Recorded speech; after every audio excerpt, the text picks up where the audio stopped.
and welcome to our podcast, English Trips.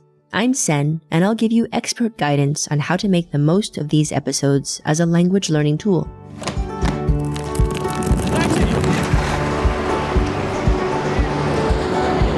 Sit back, relax, and enjoy the ride.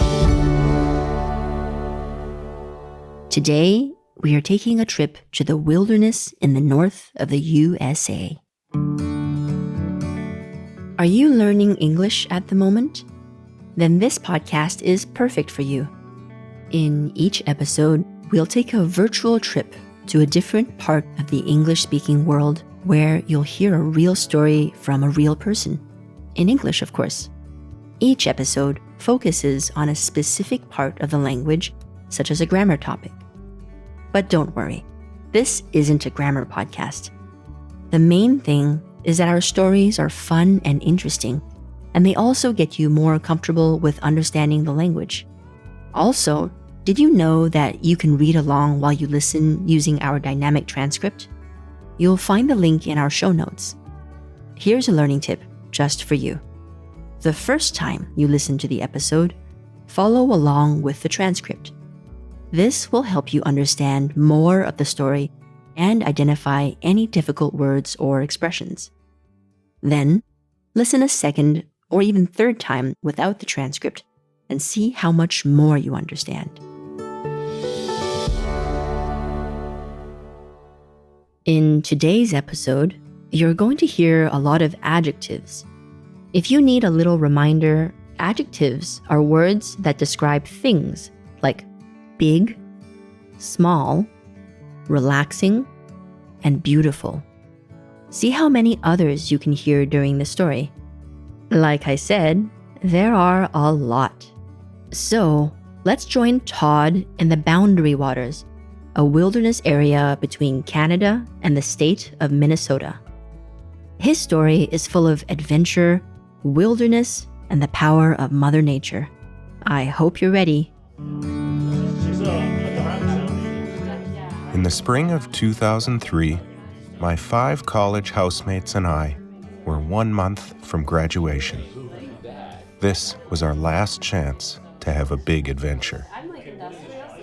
We decided to go camping in the Boundary Waters in northern Minnesota on the Canadian border. The Boundary Waters is a huge wilderness area, almost twice the size of Luxembourg, and it has more than 1,000 lakes. You can't drive a motorboat there. You can only use a canoe and your own 2 feet. There are no houses, no cabins, and no shops. Only clean lakes, tall trees, and lots of wilderness. Campers bring everything they need and take out all the garbage and anything they don't use.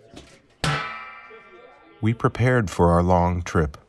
We bought food, collected our things, and planned our route. We loaded our canoes onto the tops of our cars and drove north. After 4 hours, we arrived and breathed in the cool, crisp air. We were ready to paddle. We paddled over calm waters and enjoyed the sunny skies and the peaceful sounds of nature. Then, a big beaver slapped his tail on the water. A warning, we were too close to his cozy home. We reached the other side of the first small lake, and then it was time to portage. To portage, you take all of your heavy things out of the canoe, carry them to the next lake, and then go back to get your empty canoe. After 5 hours and 3 more long lakes, we finally arrived at our campsite. We only saw 4 other people the whole day. The weather was still perfect, so we unpacked our gear and set up our tents. Then we took our dirty clothes off, ran to the lake, and jumped into the cold, crystal clear water. It was so cold, but so relaxing after all the hard work. Then, we climbed back on shore to relax in the warm sun. We almost fell asleep right there when my friend John suddenly gasped. "A moose!" he said. We all looked and saw a beautiful female with 2 young ones. We all stopped. The 2-meter-tall moose looked at us, and we looked at the moose. Then the mother ran toward us, fast. An angry mother moose with her babies is very dangerous, so we jumped back into the water even faster. Moose can swim, but we were lucky. The mother stopped near the water.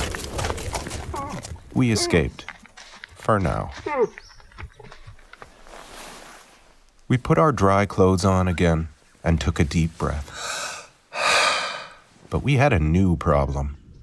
The sky was now very dark, and on the horizon we saw a huge, whirling storm cloud. It was a strong storm, and it was coming fast. We ran back to our tents and put everything inside for the night. We were all scared. We were far away from any building, civilization, or help. The heavy rain, wind, thunder, and lightning were super loud inside the tents, but we were really tired, so we all fell asleep. I woke up in the morning with wet feet and sore arms. The storm was gone, but my old tent was lying on its side, and lots of water was on the floor. I crawled out and was relieved to see the blue sky.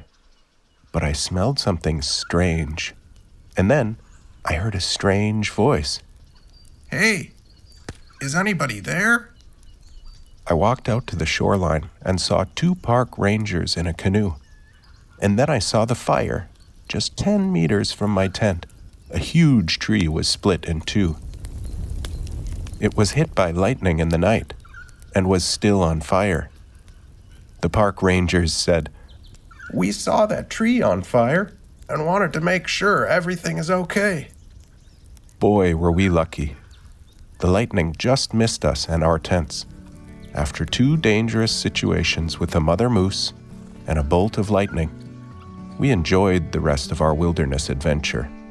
But now, we had a new respect for the power of Mother Nature. Moose, lightning, and fires. Oh my.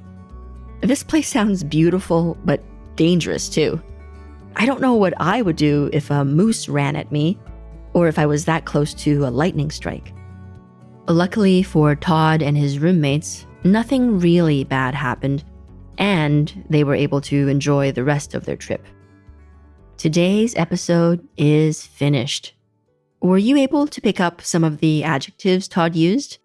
If you feel like you want some more practice, check out the beginner courses in the Babbel app. Finally, we'd love to hear what you think of the podcast. You can write us an email at podcasting@babbel.com or simply leave a comment in your podcast app and we'll see it. Thanks for listening, and see you next time for another exciting English trip.